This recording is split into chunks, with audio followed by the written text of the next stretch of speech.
Let's get back into this issue of rising interest rates, with the cash rate going from 0.35% up a full 50 basis points to 0.85% today, the highest jump in 22 years. We heard from the new Treasurer earlier. There's also a new Shadow Treasurer, Angus Taylor. Here's what he had to say.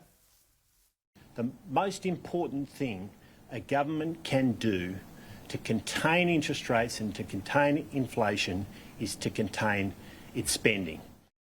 A lot of emphasis on government spending going forward. Joining me now from Sydney is the Head of Australian Economics at the Commonwealth Bank, Gareth Aird. Gareth, thanks for joining us again. Was this a bigger jump than you were expecting? G'day, Chris. Look, it was, and it was a bigger jump than almost everyone in the market was expecting. There were a couple out there that picked a 50 basis point move, but pretty much everyone else was split between them doing 25 basis points, which they did last month, or 40 basis points, which they had considered last month.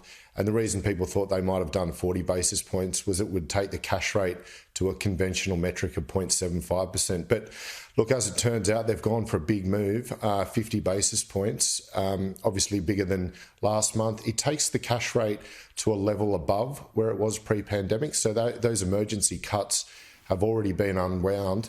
And I think the move today is going to come as a big shock to many, many households out there who are under the impression until not that long ago that rates weren't going up until 2024 at the earliest, which is what the central banks was saying. And here we are today. In the space of 2 months, they've delivered 75 basis points worth of hikes. That was the message, as you say, previously, going back only a few months to look at 2024 before there'd be increases. You talk about that big shock. Would that seem to be the deliberate tactic here? Is that what the RBA wants to do here, is actually deliver a shock to consumers in this country? Well, you don't want to shock them too much because consumer confidence right now is well below average levels. And I think there's going to be quite a bit of angst that kicks into the household sector, given the price rises are occurring in a lot of the things that households don't actually want to consume, and they're non-discretionary items. So, I think this is going to be a tough period for households out there because you've got deeply negative real wages growth. So the rate of inflation is well above where wages growth is travelling. That already hits households. And now on top of that, you're pushing through rate hikes, which is fine for those households that are not carrying debt. But what we know is that lots of households borrowed a fair bit of money over the past couple of years at rock bottom interest rates. So as rates go up, the percentage change in the interest cost actually goes up very quickly. Now, a lot of those households have fixed their debt, and that's good for a period of time. But in Australia, households tend not to fix for all that long, and you can't really. So many, many households will be rolling off very, very low fixed rates over the next 18 months or so onto much higher interest rates. And I think the decision today for the Reserve Bank to do 50 basis points indicates they're pretty fair income now about trying to drop the rate of inflation.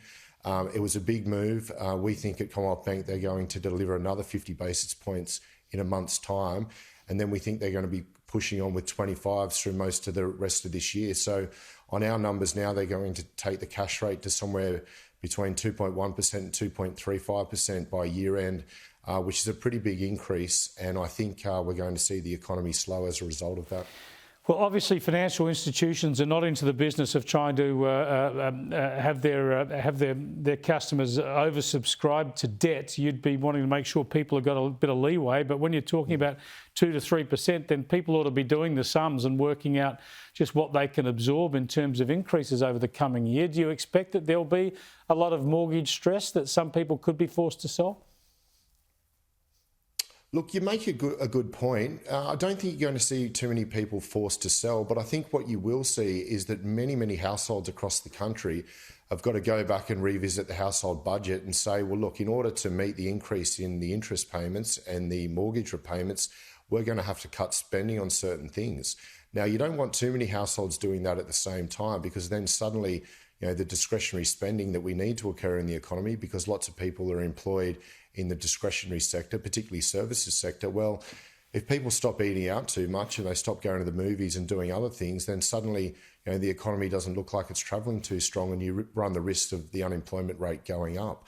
So based on today's decision and where we expect rates to go, we're going to be revising our economic forecast downwards. We're going to look for GDP growth to not be as strong now this year.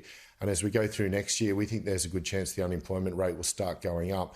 such is going to be the level of contraction on the economy coming through rates to try and drive inflation down, that it runs the risk that the unemployment rate goes up. So unfortunately, this is the result of starting the tightening cycle quite late. It's not just Australia that's in this case. We're seeing it with many other central banks around the world. They've got themselves into a situation they don't like, which is inflation too high. And it appears now the Reserve Bank here is going to run hard against that. And that generates a little bit of pain for some households out there. Yeah, a worrying situation. Thanks so much for joining us, Gareth. I appreciate it. Cheers, Chris. Gareth there from the Commonwealth Bank here, and a lot of economists and commentators saying the Reserve Bank should have been easing up interest rates a lot earlier, as well as other countries.